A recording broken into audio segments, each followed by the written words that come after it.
Hello guys, आज की इस वीडियो में मैं यहाँ पे कुछ और क्वेश्चंस कवर करने वाला हूँ जो कि आप में से काफ़ी से लोगों के क्वेश्चंस आ रहे हैं कि जो सिस्टम एप्लीकेशन है उनको आपको डिलीट करने में प्रॉब्लम फेस हो रहा है। और कई लोगों का ऐसा भी क्वेश्चन है कि जो भी सिस्टम है वो डिलीट करे अपने फ़ोन से, तो वहाँ पे आपको उनका जो फ़ोन है वो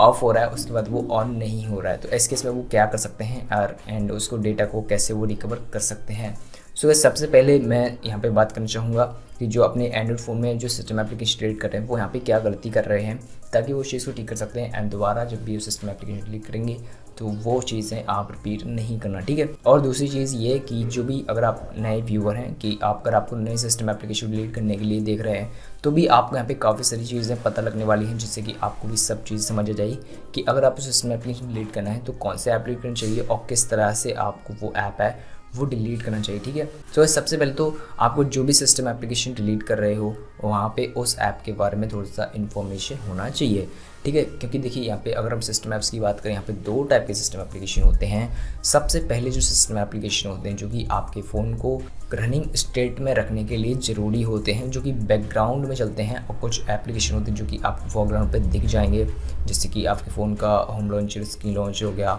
या फिर यूआई फंक्शनिंग के लिए जो सिस्टम एप्लीकेशन हो जाते हैं, सेटिंग्स के फीचर्स हो जाते हैं। तो ये कुछ ऐसे एप्लीकेशन जो कि आपको दिखाई देंगे और काम भी करेंगे। बट यहाँ पे कुछ और एप्लीकेशन होते हैं जो कि आपको दिखाई नहीं देते हैं, जो कि बैकग्राउंड में काम करते हैं, जैसे कि एंड्रॉयड सिस्टम वेब व्यू या फिर गूगल प्ले सर्विसेज, जो कि आपको दिखाई नहीं दी बट एक्चुअल में वो बैक एंड में काम करती है। अब सबसे पहले आपको यहाँ पे देखना होगा कि आपके फ़ोन में जो एप्लीकेशन आप डिलीट करने वाले हो उसका फंक्शन क्या है, उसका काम क्या है, वो किस तरह की जो फंक्शन है आपके फ़ोन में परफॉर्म करता है, जिससे आप जब भी एप्लीकेशन डिलीट करेंगे तो आपको मालूम होगा कि जो फंक्शन है ये चला जाएगा अगर मैं इस एप्लीकेशन को डिलीट कर दूंगा तो। जैसे कि अगर हम बात करें गूगल प्ले सर्विसेज की, तो गूगल प्ले सर्विस अगर आप इस तरह के, जस्ट मैं एग्जांपल ले लूँ, बट इस तरह के और भी एप्लीकेशन होते हैं जो कि आपके फ़ोन में फंक्शन करते हैं। अगर आप जैसे गूगल प्ले स्टोर सर्विस को डिलीट करते हैं तो यहाँ पे क्या होगा, आपके जितने भी गूगल वाले एप्लीकेशन होंगे उनसे जो आपका जीमेल अकाउंट है वो यहाँ पे बिल्कुल ही डिस्कनेक्ट हो जाएगा। ऐसे में आप उन एप्लीकेशन को एक्सेस नहीं कर पाएंगे एंड यहाँ पे ये होगा कि जो भी ऐप आप यूज़ करते थे गूगल अकाउंट के थ्रू वो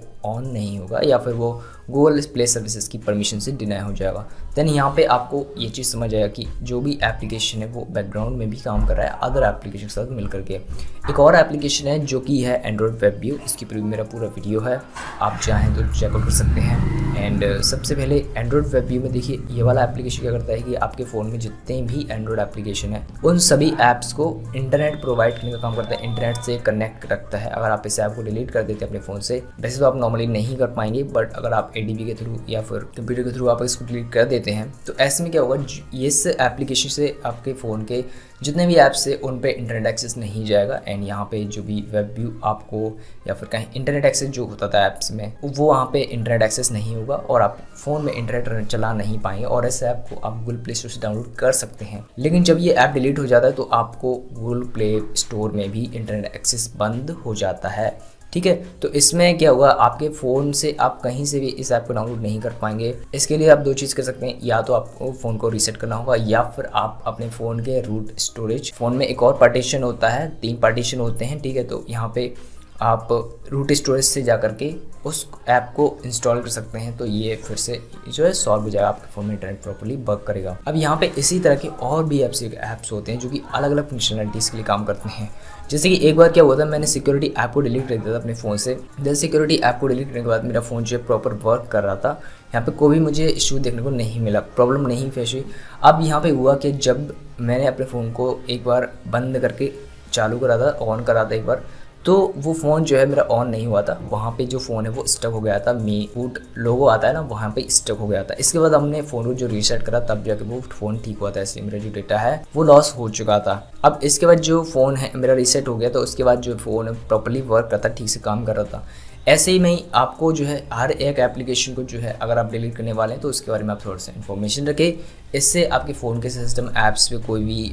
नुकसान नहीं होगा, आपका फ़ोन जो है प्रॉपर वर्क करेगा। इसके लिए आपको थोड़ा सा इन्फॉर्मेशन होना ज़रूरी है। अगर आप कोई भी ऐप को जस्ट अब सिस्टम ऐप समझ के, अगर आपको लगता है कि ये जो सिस्टम ऐप है ज़्यादा प्रोसेसिंग पावर यूज़ कर रहा है, ज़्यादा स्टोरेज यूज़ कर रहा है और आप उसको डिलीट कर देते हैं, फिर बाद में आपका जो डेटा है वो लॉस हो सकता है। अब दोस्तों बात करते हैं उन लोगों की क्वेश्चन की जो कि कह रहे हैं कि यहाँ पे अगर आप वो फ़ोन से ऐप्स को डिलीट करें तो वहाँ पे उनका जो फ़ोन है वो ऑन नहीं हो रहा है, तो ऐसे में वो डेटा को एक्सेस कैसे करें और इसका सही मेथड क्या हो सकता है। देखिए सबसे पहले तो एक वीडियो है मेरे चैनल पे जिसमें मैंने सिस्टम एप्लीकेशन को ADB के थ्रू कैसे एंड्रॉइड डेवलपर ब्रिज के थ्रू कैसे आप सिस्टम ऐप्स को डिलीट कर सकते हैं वो मैंने बताया है। बट यहाँ पे अगर आपको सिस्टम ऐप्स को डिलीट करना है सेफ, तो यहाँ पे आपको जो सिस्टम एप्लीकेशन को एक लेवल लिस्ट बनाया हुआ है वो आपको मिल जाएगा उस वीडियो के लिंक में। सो वो वहाँ से आप देख सकते हैं, वहाँ पे मैं सारी जो सिस्टम एप्लीकेशन लिखे हैं वो सेफ़ हैं, या फिर अगर आपको उन एप्लीकेशन के अल्टरनेटिव ऐप्स मिल जाते हैं तो आप उन ऐप्स को डिलीट कर सकते हैं और वो अल्टरनेटिव ऐप्स को आप इंस्टॉल कर सकते हैं, वहाँ पे भी सही से काम करती चीज़ें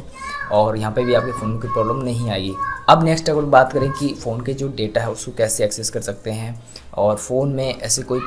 अगर आपको जो पर्सनल डेटा है अगर आप उसको एक्सेस करना चाहते हैं तो आप क्या कर सकते हैं। देखिए वैसे अगर आपको फ़ोन को ऑन करना है तो आपको फ़ोन को रीसेट करना होगा, ठीक है, यही एक प्रॉपर मेथड। या फिर आप उसको अगर आपको बूट लोडर अनलॉक है फ़ोन का तो वो आप वहाँ से आपको रोम फ्लैश कर सकते हैं, देन वहाँ पे ये चीज़ें सॉल्व हो जाएगी। अगर ऐसा नहीं है तो यहाँ पे देखिए आप क्या कर सकते हैं, सिंपल अपने फ़ोन को आप कंप्यूटर से कनेक्ट कर सकते हैं एंड ऐसे में आपको एक कोई भी थर्ड पार्टी रिकवरी इंस्टॉल करनी होगी, फ्लैश करनी होगी या फिर कोई भी थर्ड पार्टी रिकवरी कर सकते हैं। बट यहाँ पे मैंने TWRP यूज़ किया था तो वो आप यूज़ कर सकते हैं। तो वहाँ पे भी जो चीज़ें हैं जो ईजी हो जाती हैं। अब यहाँ पे सबसे पहले मैं ये क्यों कह रहा हूँ, देखिए ऐसा है जो भी आपके फ़ोन में इंस्टॉल आया है ना, जो भी रिकवरी इंस्टॉल आया है स्टॉक रिकवरी, उसमें कहीं पे भी जो है आप फ़ोन के इस डेटा को एक्सेस नहीं कर सकते। अगर आपका फ़ोन बंद है तो वहाँ पे आपका जो फ़ोन का डेटा है वो इनक्रिप्टेड रहता है या फिर वो एक्सेस स्टेट में नहीं रहता। तो वहाँ पे क्या होगा, आप कुछ भी करके यहाँ पे अपने फ़ोन के डेटा को एक्सेस नहीं कर सकते। सो इसके लिए आप क्या कर सकते हैं, सिंपल अगर आपके फ़ोन को जो है आप डैमेज हो गया है तो वहाँ पे आप अपने फ़ोन को फास्ट फूड मोड में लेके जाएं, वहाँ पे आप अपने फ़ोन को किसी और अदर रिकवरी से, थर्ड पार्टी रिकवरी से फ्लैश कर सकते हैं। उसके बाद आप वो डेटा को आपको मालूम होगा कि जो भी थर्ड पार्टी रिकवरी आप इंस्टॉल करते हैं वहाँ पे आपको रोम इंस्टॉलेशन का ऑप्शन आता है। तो वहाँ पे क्या होता है कि स्टोरेज एक एक्सेस हो जाती है, तो उस स्टोरेज एक्सेस से आप अपने फ़ोन के डेटा को एक्सेस कर सकते हैं। यहाँ पे आप SD कार्ड या फिर पेन ड्राइव आप लगा करके अपने फ़ोन में डेटा ले सकते हैं।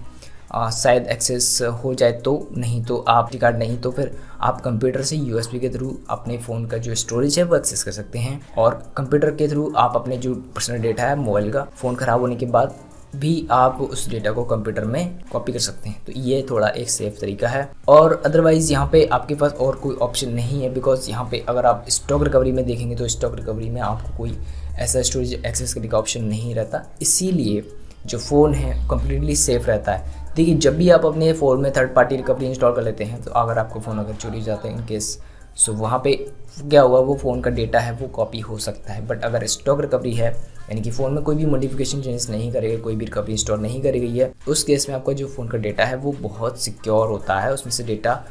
लॉस होने के चांसेस बहुत कम होते हैं, ठीक है, कोई उसको वैसे छिड़कानी नहीं कर सकता है। तो यहाँ पे यही कुछ चीज़ें जो मैंने आपको बताया आप इनको फॉलो कर सकते हैं एंड आपके फ़ोन का जो डेटा है उसको एक्सेस कर सकते हैं, उसको कॉपी कर सकते हैं। प्लस अगर आपको फ़ोन में डैमेज वगैरह लग रहा है कि आपको जो फ़ोन है वो, अगर आप पहली बार जो सिस्टम ऐप्स को डिलीट करने वाले हैं तो आपको एक चीज़ का ध्यान रखना है कि जो भी ऐप आप डिलीट कर रहे हैं उस एप्लीकेशन के बारे में आपको थोड़ा सा इन्फॉर्मेशन होना चाहिए। एंड जो भी गूगल के एप्लीकेशन है ना उनको तो आप डिलीट कर सकते हैं, यहाँ पे कोई भी प्रॉब्लम आपको नहीं आएगी। बट जो सिस्टम वाले एप्लीकेशन हैं, जो कि मैं कहूँगा आप कोई भी एक फ़ोन यूज़ करें उसी के सिस्टम ऐप हैं जो कि बैकग्राउंड में रन हो रहे हैं, अगर आप उनको डिलीट करना चाहते हैं तो उसके बारे में थोड़ा सा आपको जानकारी होना चाहिए, देन आप उन ऐप्स को डिलीट कर सकते हैं। और यहाँ पे ये कम्प्लीटली सेफ़ है। मैंने यहाँ पे काफ़ी बार अपने फ़ोन को जब भी रीसेट करता हूँ तो वहाँ पे मैं सिस्टम एप्लीकेशन डिलीट कर पाता हूँ। अब इसके बाद क्या होता है, यहाँ पे थोड़ा सा और एडवांटेज आपको मिल जाता है। अगर आपका देखिए मिड रेंज फ़ोन है या फिर बजट फ़ोन है तो वहाँ पे आपको स्टोरेज इशू होगा, या फिर आप कोई भी गेम या फिर कोई बड़ा एप्लीकेशन यूज़ करते हैं तो वहाँ पर क्या होगा, आपको थोड़ा सा स्पेस मिल पाएगा, प्रोसेसिंग पावर मिल जाएगी CPU की एंड थोड़ा सा रैम स्पेस भी मिल सकता है। सो ये कुछ सिस्टम एप्लीकेशन को डिलीट करने के एडवांटेजेस है। इनको आप सिस्टम ऐप जब आप डिलीट करोगे देन वहाँ पे आपको काफ़ी सारी जो एडवांटेज है वो मिल जाते हैं। सो गाइस आई होप आपको जो सारे क्वेश्चन है वो क्लियर हुए होंगे। एंड अगर आपको कोई भी और भी क्वेश्चन है इस वीडियो से रिलेटेड आप हमें जो मुझसे कॉमेंट में बताएं। एंड अगर आपको कोई और क्वेश्चन जिस पर आप वीडियो देखना चाहते हैं तो वो भी आप हमें जरूर से कॉमेंट करें। एंड दोस्तों अगर आपको इस रिलेटेड वीडियोज़ देखने हैं तो चैनल पर विजिट जरूर करें। सो गाइस आज की वीडियो में इतना ही, मिलते हैं नेक्स्ट वीडियो में। Thanks for watching.